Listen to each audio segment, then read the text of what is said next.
The other thing is this. Video games are massively demanding on computer power, so much so that a whole new way of processing is needed to handle all the data they use. What evolved was this: the Graphics Processing Unit, or GPU. And because of their data handling capabilities, GPUs have been gleefully adopted by the would-be makers of driverless cars. My name's Danny Shapiro. I'm the Senior Director of Automotive at NVIDIA, and we're building systems to enable cars to drive themselves.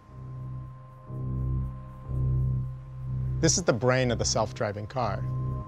We plug in cameras, radar, LiDAR, all the sensors of the car feed into this device. A CPU, which is the central processing unit you've probably heard, has dual core or quad core, meaning there's 2 lanes or 4 lanes where information flows. The GPU can have thousands of cores or lanes. So imagine a highway with 1,000 lanes. How much traffic could you push through that processor? Just like the brains of human drivers, the systems that control driverless cars will be voracious consumers of data. They will be fed with a constant stream of digits from radars, cameras and laser scanners, all of which will need to be seamlessly interpreted, coordinated and fed back in the form of different data to the car's driving controls in real time. The driverless car has to use all this to sense and interpret the real world with 100% accuracy. The GPU is able to process and reconstruct essentially a 3-dimensional model of everything going on around the car. All that data then is analyzed. It doesn't just sense there's an object, but we know exactly what that object is. It could be a pedestrian on a cell phone. It could be a motorcycle. It could be an ambulance. It's the modern blurring of the real with the digitally virtual that means that now, right now, in the early 21st century, it might be that the driverless car's time has come. At its heart, a driverless car is quite simple. A lot of the processes that a human behind the wheel would do are taken over by machines. So that includes things like cameras to work out surroundings, sensors to work out how far you are from physical objects.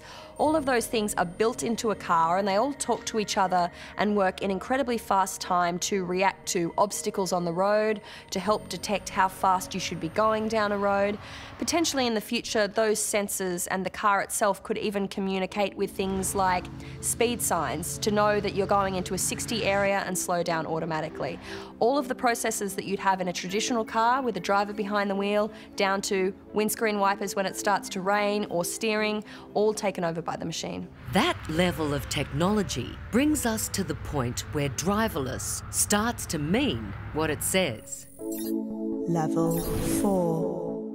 According to the plan, a Level 4 car will perform all driving functions and monitor roadway conditions for an entire trip within the operational design domain of the vehicle.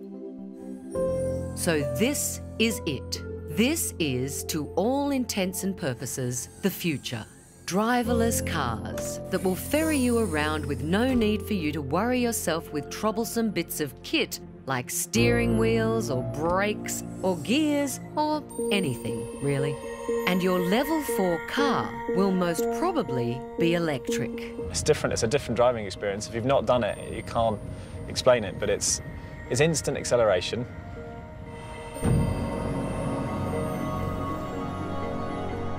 Gareth has another reason to be evangelical about alternative power. Vehicles are far easier to automate if they are also electric. On top of that, though, I think there's a broader point. Looking at cities and looking at what we're trying to achieve, it's about moving to zero emissions and zero fatalities. So combining the two technologies together makes more sense from a customer perspective to be able to bring forward both at the same time. Though it's a little more tricky than that. A lot of what we see with driverless cars is not just the car itself, but how it communicates with a smart city.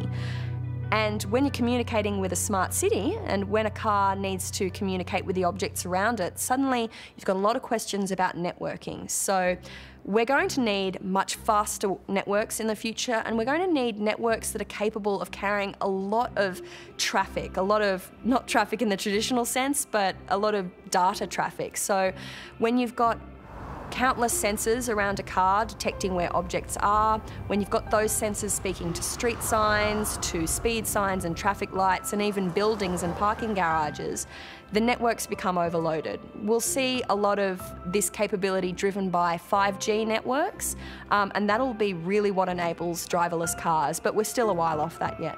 Self-driving cars are going to have a huge impact. If all cars are self-driving, we can get rid of the streetlights, because they won't need them. They'll be able to navigate through complex intersections with no collisions. Right now we have in the United States 100 million cars. They're parked 97% of their time and only driven 3%. So in the future we're going to have less traffic. And once we have robotic self-driving car taxi services, we don't need parking space anymore. That means that the cities will look nicer. Then again, if at the moment a person is, say, travelling 10 kilometres to work, paying $15 to park their car, and then travelling the 10 kilometres home, with a driverless car they may be able to travel that 10 kilometres, then send their car back home to be parked in their garage, avoiding the $15 parking fee, and then just summons the car at the end of the work day to come and pick them up. So you make what was a 20 kilometres driven day into a 40 kilometres driven day. more congestion perhaps, though some are hungry for the upside. So just imagine you go to your smartphone, you say, I need a ride to the pizza place, and you punch in the app, and the car pops up in front of your house, empty. You hop inside, it drops you off the restaurant, you have dinner, you drink a lot, you're reasonably drunk now, okay? And you want to go home, do the same thing again, and the car safely brings you home.